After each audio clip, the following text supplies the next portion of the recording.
আসসালামু আলাইকুম বন্ধুরা, সবাইকে সিস্টার্স কিচেনে স্বাগতম। আবারও একটি নতুন ভিডিও নিয়ে আপনাদের মাঝে চলে এসেছি।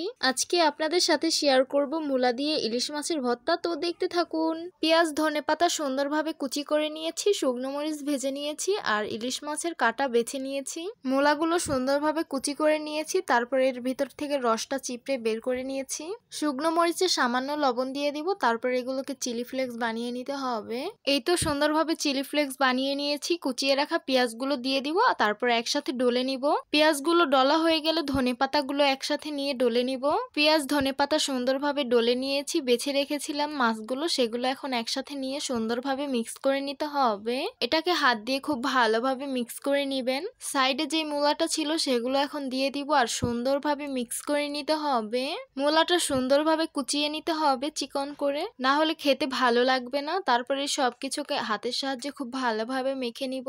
এই তো সুন্দরভাবে মেখে নিয়েছি। এখন সরিষার তেল দিয়ে দিব, তারপর আবারও সুন্দরভাবে মিক্স করে নিতে হবে।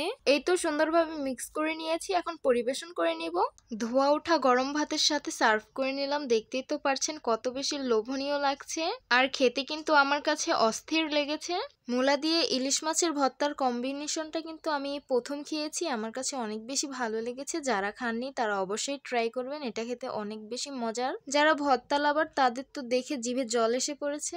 এটা ঝাল করে বানালে বেশি ভালো লাগে। তো আশা করছি আমার আজকের রেসিপি আপনাদের কাছে অনেক অনেক বেশি ভালো লাগবে। ভালো লেগে থাকলে আমার ইউটিউব চ্যানেলটি সাবস্ক্রাইব করবেন, আর যারা আমার ফেসবুক পেজ থেকে দেখছেন পেজটিকে ফলো করবেন। সবাই ভালো থাকবেন, সুস্থ থাকবেন আর সিস্টার্স কিচেনের সাথেই থাকবেন। আবারও কথা হবে কোনো নতুন ভিডিওতে। তাহলে আজকে এই পর্যন্তই। আল্লাহ হাফিজ।